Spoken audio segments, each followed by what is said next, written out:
Well, I study international trade in the Tec de Monterrey. I also study in University of British Columbia, and I did some studies in Bancomext as well. I also study economics in the Tec de Monterrey and also in the Graduate Institute of Geneva. I study international finance in the Tec de Monterrey. I study negotiations in a school in France called EDEC and in Harvard Business School. I also did a couple of years ago an MBA in the European Business School. So in total, I have 3 master's degrees and a PhD credits in economic policy. I'm an economic advisor at the Permanent Mission of Mexico to the WTO. I represent Mexico in the multilateral trade negotiations. Well, I met Ambassador Eduardo Perez Mota during an internship, and later he invited me to work with him at the mission. Curious story, he was when I first contacted him for the internship, he was the minister in Brussels, but he had been negotiating the free trade agreement with the European Union. So after that, they named him ambassador to the WTO, and he invited me to come do the internship in Geneva.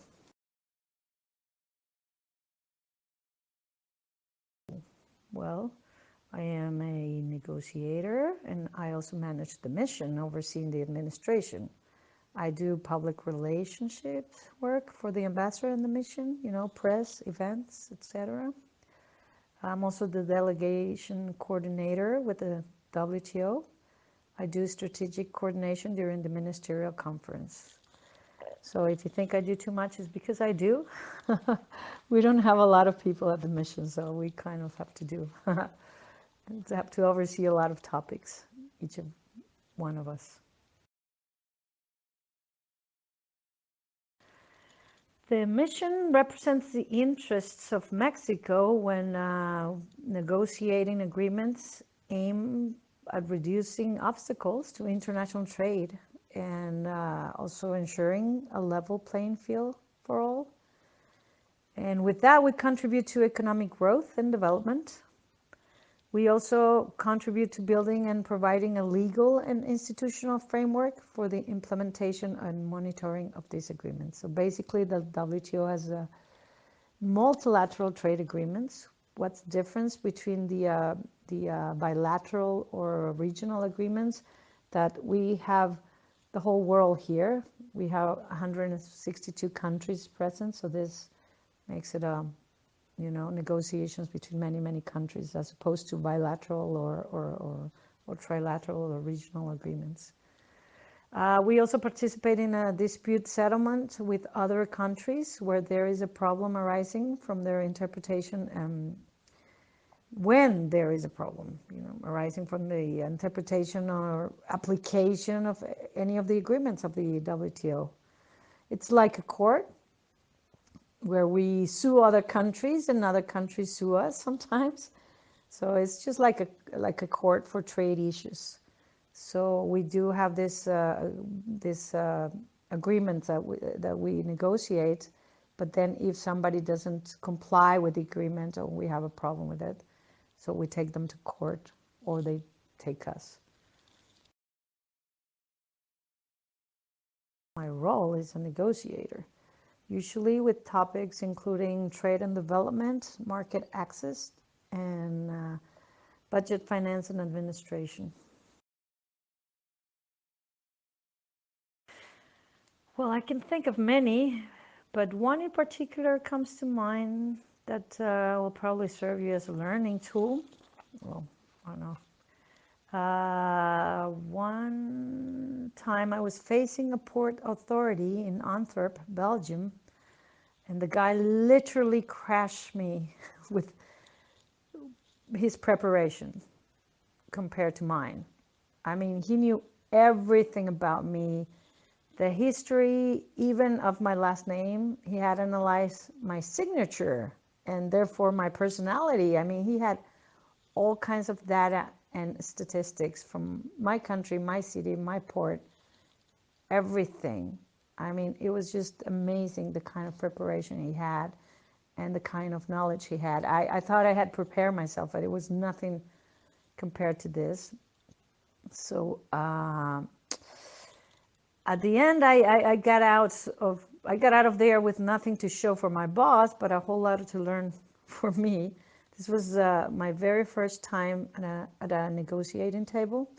I had just graduated and was as full of myself as you guys will be when you graduate. But then you realize that you have a lot to learn. But this was a very tough negotiation for me because it was, I think I was not so unprepared, but I was less prepared than him, and that really showed during the negotiations. Well, I usually don't experience that much at the WTO because it's an international organization, but I do have experience it once with a Chinese delegate who felt my answer made him lose face, so he didn't talk to me again. He kind of snubbed me in an elevator after that. The thing is that U.S. delegate, man, he backed my answer, but he didn't stop talking to him, so it kind of felt like it was more because, it was because I was a woman. I don't know. In another negotiation, when I worked in the private sector, I once attended a meeting in which I was the leading negotiator, but the guy from Turkey never looked at me when speaking. He only referred to my second in command, who was a guy. Even when I was the one answering and asking the question, he never looked at me. So it was kind of weird. I felt that this was because I was a woman. I don't know. One of the main problems for me is the politicization of the negotiations. When some countries block decisions or negotiations for, political reasons, or, getting back at someone for an unrelated political issue. For example, Cuba did that, to the United States and during a ministerial conference, and we have had the conflict of Ukraine with Russia and, etc.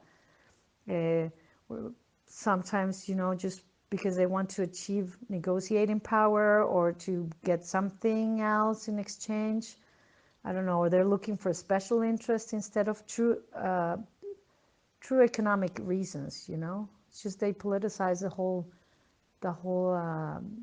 process because they have other interest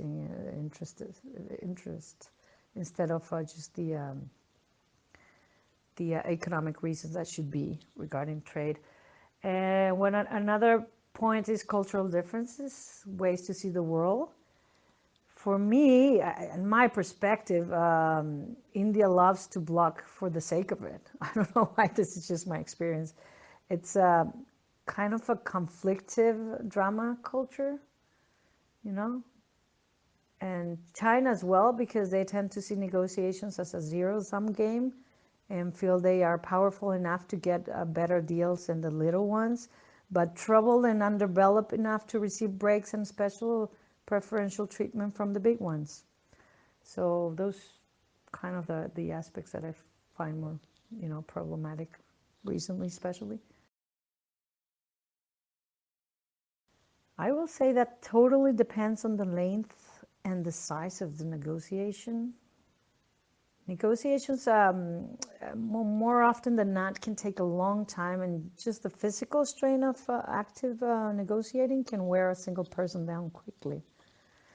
Or maybe you may need the knowledge in several subject matters in order to, hammer out specific issues, and no one person possesses all of that information. A single negotiator can only provide his or her expertise to the negotiations. And a team can provide a much broader collection of experts, and they should help the negotiations move much better and faster, Also, during a negotiation, so much is happening that a single individual is often hard-pressed to stay on top of things, on top of everything. And so a team can help you, capture and analyze what's occurring and jointly review what has transpired and make better decisions. Of course, a team will require coordination, sharing information, showing unity, which is not always an easy task. If the negotiation is not too big and long, you might be better off with a single expert negotiating it. Another important thing about this is that showing strength is important in negotiations. So that is why the most powerful companies and countries always arrive at the table with a big group just to intimidate their counterpart, even if they are not doing anything or even talking. I've seen it that they always have, like the US, when we have a bilateral meeting, they always arrive like, I don't know, 10, 12 people, and we're just like 3 or 4. But it's a little bit like, I don't know, psychology 101 or something, because I don't know if you guys have seen a rugby match, and the New Zealand team is very, very famous. They come out and they do like singing, like the tribes used to do, like intimidating the, like really tough, looking tough to intimidate the other players. And it's sort of a little bit like that. Okay, well, you'll always need experts. So it will totally depend on the topic being negotiated. For instance, in trade, you need an economist, but you also need lawyers with background in international law. Sometimes you need experts in finance, investment, the environment, and etc. If the negotiation is bilateral, you will also want a person familiar, if not an expert in the other country. Better if she speaks, the language. That will help. The team leader, of course, has to choose the people on his or her team, and not only should be experts in the field, but something very, very important also to take into account is decision-making skills, attitudes towards risk, for example, communication skills, verbal and non-verbal, as you should know by now in your classes. Also, it's understanding of the goals and strategies. This is important. Not everybody gets the goals and the strategies. Some teams even have a psychologist sit in. The psychologist can serve as trained observers who can detect certain subtle behaviors that an average observer may not see. They can also assist in resolving internal conflicts that arise from personality clashes and other tensions within the members. Sometimes the biggest challenges, you're not going to believe me, but come from your own side of the table, with a negotiator undermining each other, negotiators undermining each other. So, well, even though team members are all technically on the same side, they often have different priorities. And just imagine different ideal outcomes, like, for example, business development just wants to close a deal. Finance is most concerned with costs. Legal department wants, I don't know, intellectual property, whatever. So teams that ignore or fail to resolve these differences over negotiating targets or trade-offs or concessions or tactics will not come to the table with a coherent negotiation strategy. And they risk ending up with an agreement that's good for one part of the company, but not for another. So this is why a team leader has to have a good and clear strategy and make sure the team is in sync, aligning the team's interests. If this is not, then you'll be better off with one negotiator. Well, I was invited directly by the ambassador. I didn't come from the ministry, but most people come from within the Ministry of the Economy. So I was kind of a different case. Yes, I have many, many cases. I'm going to think right now. In this case, well, mostly in the beginning of my career, working for the private sector. But the last one that I had was just a few months ago. It was regarding a working group to create terms of reference for the creation of an audit committee in the WTO. So problems started when I kind of made a clever comment on the Chinese delegate's intervention and got the whole room laughing.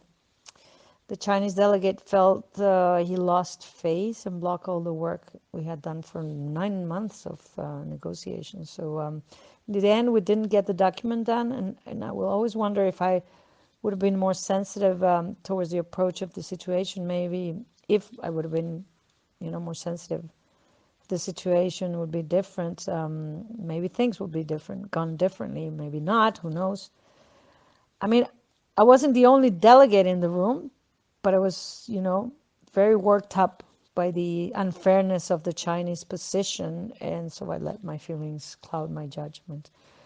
Don't get me wrong, I was right. The rest of the countries backed me on my argument, but it was the insensitiveness towards their culture which made it wrong, I think, now, in the aftermath, now that I think about it.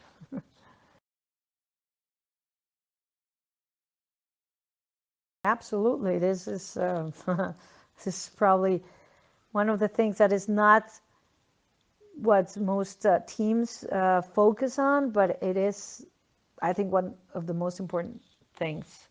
And it's not given a lot of resources, but it should have. I'm sure you guys have studied all about it. Even the best negotiation teams with the best deals to offer can botch a negotiation due to the lack of understanding of cultural differences. The business world is plagued with such stories. So I probably will have to break this this answer. Okay, I wanted to break this answer because yes, well, cultural things are super important. Like ideological differences. It's important to know the difference between a traditional society versus a Western society. It's important to know communication styles, high context versus low context, cultures, universalist versus particularist. It's important to know costumes, values, attitudes, perception, superstition, etc. For example, we're always criticized for invading physical personal space. Latins are always criticized by European and Americans. But I really understood them when I had to deal with Africans, which are worse than us. Until I did that, I just didn't get it. So the most important thing about culture and ethics is culture is not negotiable. So I will give you 3 advices. 1, to know the differences. 2, to accept the differences. And 3, to respect the differences. We also, for example, have the position of the United States has been very tough on these negotiations towards China and other countries. But we know that his position comes or stems from the fact that they don't have a lot of water to negotiate in terms of tariffs because they're closer to zero. So now they need to gain as much as they can from this round of negotiations because they don't have anything else on tariffs under their sleeves. So, well, I hope I made myself clear with this. Well, into your favor, I don't know if you're talking about in the middle of the negotiation if it's not going too good, or just in advance to try to flip it on your favor. I will say, first of all, as an advice, be super extra prepared. I cannot stress this enough. But I will think that when you're in a negotiation and something is kind of stuck, one of the main tools that you can do and try to do is expand the pie. It's a technique in negotiation that's called expanding the pie, which means everybody wants a piece of the pie, right? And everybody wants a bigger piece. So what happens is everybody wants more pie. This is by nature, okay? Everybody will want more pie. So what happens is if you cannot give more pie from your side, if you make it bigger, then you can give more, which means basically that you put more on the table. Basically, you change the frame of the negotiation from a zero-sum game to a win-win scenario, where both sides work together in order to achieve a satisfactory result. For example, an example of this is, I don't know, if you're selling a car and you want to give a certain price, for example, 70,000, and the guy wants to buy it, but he said, you know what, I can give you 60, and you really want to press on that, but there's no way to move anymore because he doesn't want to give you more, and you don't want to give it for less, and you say, well, maybe, what if I throw a cover that I have for the car, and it's special, it's something, so you put something else that is not going to cost you more, because it's already there. So you put it on the table, and he said, oh, well, then he gets excited about that and pays you the difference. Or, you can also throw an intangible thing, which is basically to offer something else without a cost. It's not necessarily have to be with a cost, extra cost. It could be an intangible something, but the idea is to expand the pie. I mean, I used to have a lot of examples for this when I teach, but when I taught before, but I don't really can think of another one right now. Another advice would be fair. You'll transmit this. As I say, always try to look for a win-win situation and not a zero-sum game. And which I know, I'm sure you know this, but what I mean by this is not that your gain has to be his loss or anything. Okay, it's not that that everything has to be, everything that you lose is a gain for him, or everything that you gain has to mean that they lose this part. So be fair, as I said, but just so you know, be fair, not naive. If they are trying to take advantage of you, well, fairness is off. I'm not kidding. What other thing I can think of? Do not sell the steak, sell the sizzle. I'm sure you guys have heard that phrase before. For example, do not sell cargo space because all your competitors have space. So guarantee delivery, for example. Or do not sell accountancy knowledge because competing accountants have that too. So sell hassle-free liquidation, for example. So the Sicily. There are a lot of, advices on negotiations. One that I like in particular, I don't know if it's necessarily good, but it's let the other side leave the table. Make your last offer, counter offer, and let them be the ones to bear the burden of breaking the negotiation.